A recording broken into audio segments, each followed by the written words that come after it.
नमो नमः। नमः संस्कृताय। आज हम पुनः अभिज्ञान शाकुंतलम के अध्ययन के क्रम में उपस्थित हुए हैं।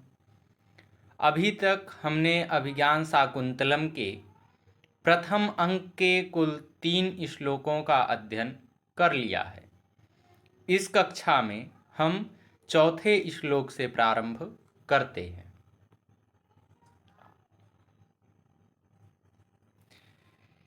ईषदीश च चुम्बितानि भ्रमरैः सुकुमारकेशरशिखानि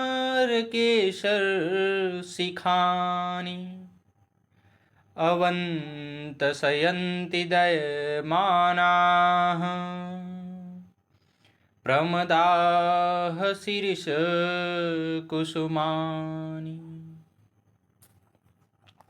इसका अन्वय है प्रमदाः दयमानाः भ्रमरैः ईषदीशत चुम्बितानि सुकुमार केसरशिखानि शिरीषकुसुमानि अवंत शयन्ति। इसका शाब्दिक अर्थ है ईषदीशत अर्थात कुछ कुछ, सुकुमार केसर शिखानि अर्थात कोमल केसर के अग्रभाग वाले, सुकुमाराः केसराणाम शिखाः येषाम यानि, इसमें तत्पुरुष गर्भक बहुव्रीहि समास का प्रयोग है। अवंत शयंती अर्थात कान का आभूषण बना रही हैं। दयमानाः अर्थात स्त्रियां।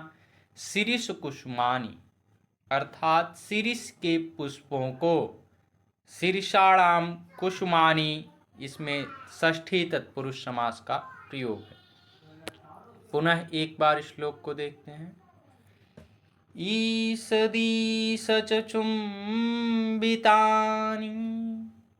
भ्रमरैः सुकुमारकेशरशिखानि अवन्तशयन्ति दयमानाः प्रमदाः शीर्षकुसुमानि।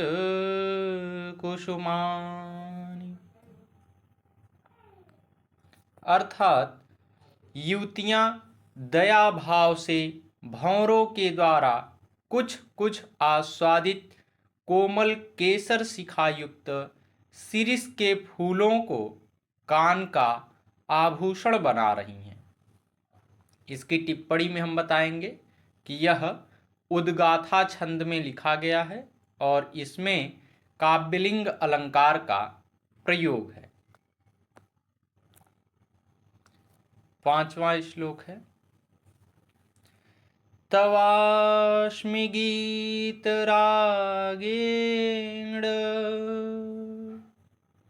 हारिणा प्रसभं हृतः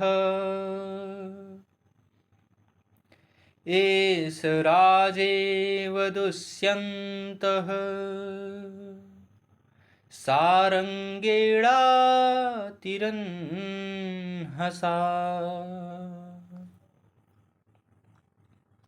इसका अन्वय है हारिणा तव गीतरागेण अतिरन्हसा सारंगेण एष राजा दुष्यन्तः इव प्रसभं हृतः अस्मि।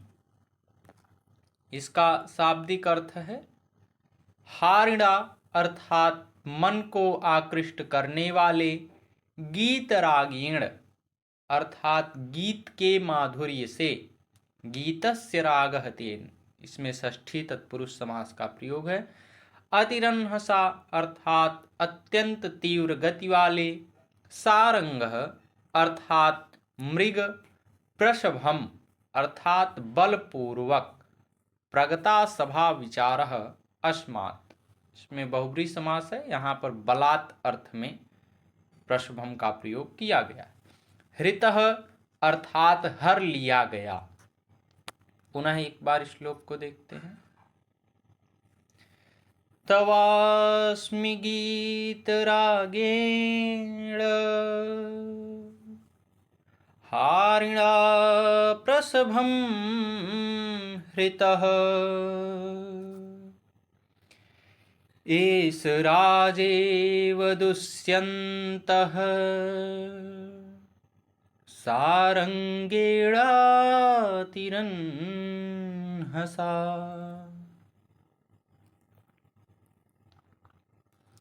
अर्थात तुम्हारे मनोहर संगीत के राग से मैं उसी प्रकार बलात् हर लिया गया हूँ जिस प्रकार से अतिवेग वाले मृग के द्वारा यह राजा दुष्यंत हर लिए गए हैं। इसकी टिप्पणी में हम बताएंगे कि यह अनुष्टुप छंद में लिखा गया है और इसमें काव्यलिंग और उपमा अलंकार का प्रयोग है। छठा श्लोक है। कृष्ण सारे ददचक्षुष त्वयि चाधिज्य कार्मुके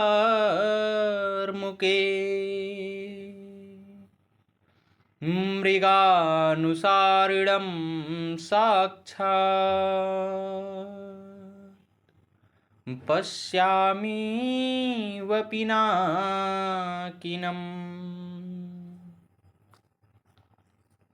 इसका अन्वय है कृष्ण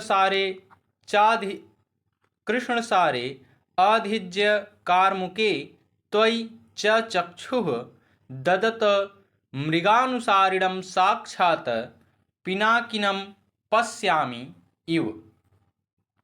इसका शाब्दिक अर्थ है कृष्ण सारे अर्थात कृष्णसार नाम के मृग विशेष पर ददत अर्थात डालता हुआ, दा धातु में शर्त प्रत्यय करने पर यह ददत शब्द बना है। अधिज्य कार्मुके अर्थात प्रत्यंचा से युक्त धनुष को लिए हुए। अधिज्यम कार्मुकम यस्य तस्मिन् बहुव्रीहि समास। त्वयि अर्थात आपके ऊपर मृगानुसारिणम अर्थात मृग का पीछा करते हुए पिनाकिनम अर्थात भगवान शिव जी को। पिनाकी शब्द पिनाक शब्द में इन प्रत्यय करने पर बनता है।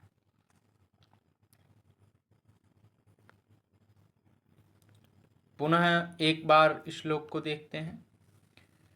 कृष्ण सारे ददचक्षुष त्वयि चाधिज्य कार्मुके मृगानुसारिणं साक्षात् पश्यामीव पिनाकिनम्।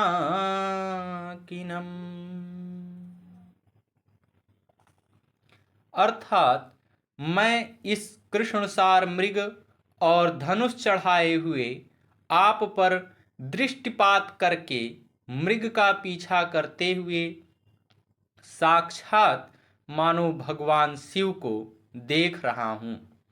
इसकी टिप्पणी में हम बताएंगे कि यह अनुष्टुप छंद में लिखा गया है और इसमें उत्प्रेक्षा और विशेष अलंकार का प्रयोग है। सातवां श्लोक है। ग्रीवाभंगाभिरामं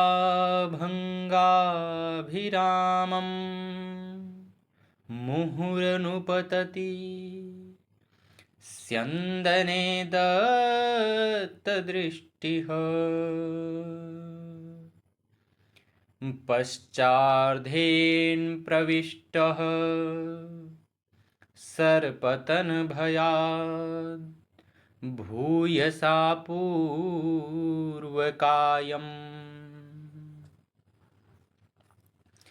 दभैर्धावलीढैः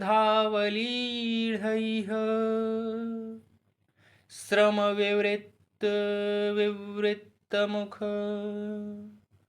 भ्रंशिभिः कीडवर्त्मा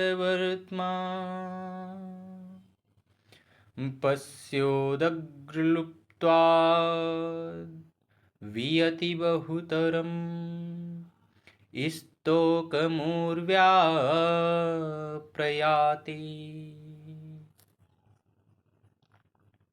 इसका अन्वय है पश्य अनुपतति स्यन्दने मुहुः ग्रीवा भंगाभिरामं दत्तदृष्टिः सरपतन भयाद भूयसा पश्चार्धेन पूर्वकायं प्रविष्टः श्रम विवृत मुख भ्रंशिभिः अर्धावलीढैः दर्भैः कीर्णवर्त्मा उदग्र प्लुत्वात् वियति बहुतरम उर्व्या स्तोकम प्रयाति। इसका शाब्दिक अर्थ है अनुपतति अर्थात पीछे दौड़ते हुए, अनु उपसर्ग पूर्वक, पत धातु में सर्त प्रत्यय, इसमें सप्तमी एक वचन का रूप बनता है अनुपतति। स्यंदने अर्थात रथ पर, स्यंद धातु में ल्युट प्रत्यय करने पर स्यंदने शब्द बनता है। ग्रीवा भंगाभिरामम अर्थात गर्दन के मोड़ने के कारण सुंदर प्रतीत होने वाला। ग्रीवायाः भंगेन अभिरामम, इसमें तत्पुरुष समास है। अभिराम शब्द अभि उपसर्ग पूर्वक रम धातु घई प्रत्यय करके बनता है। मुह अर्थात बार बार, दत्त दृष्टि अर्थात डाली है दृष्टि जिसने ऐसा, दत्ता दृष्टि एन बहुव्रीहि समास। दत्त शब्द दा धातु में अक्त प्रत्यय करने पर बनता है और दृष्टि शब्द दृश्य धातु में अक्तिन प्रत्यय करने पर संपन्न होता है। पश्चार्धेन अर्थात अपने शरीर के पिछले आधे भाग में, अपरः चा असौ अर्धः पश्चार्धः। पूर्वकायम अर्थात शरीर के पूर्व भाग में, पूर्वम कायस्य पूर्वकायः, इसमें एक देशी समास है, यह तत्पुरुष का ही एक भेद है।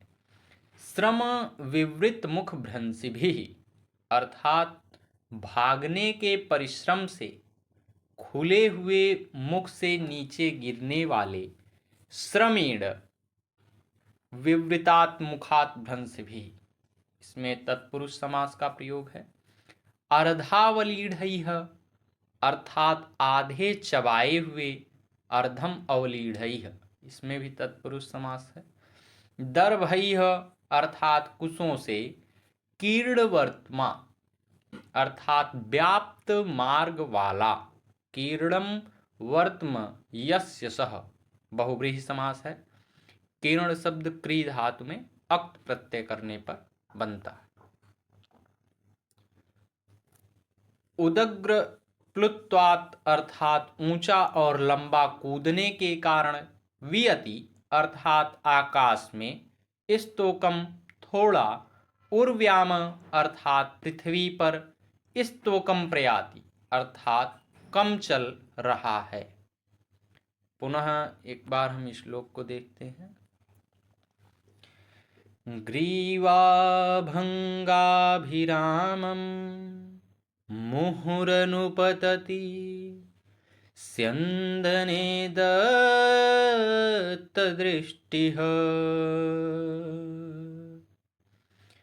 पश्चार्धेन प्रविष्टः सर्पतनभयाद्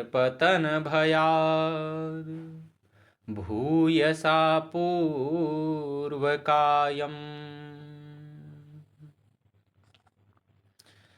दभैर्धावलीढैः श्रमविवृतमुख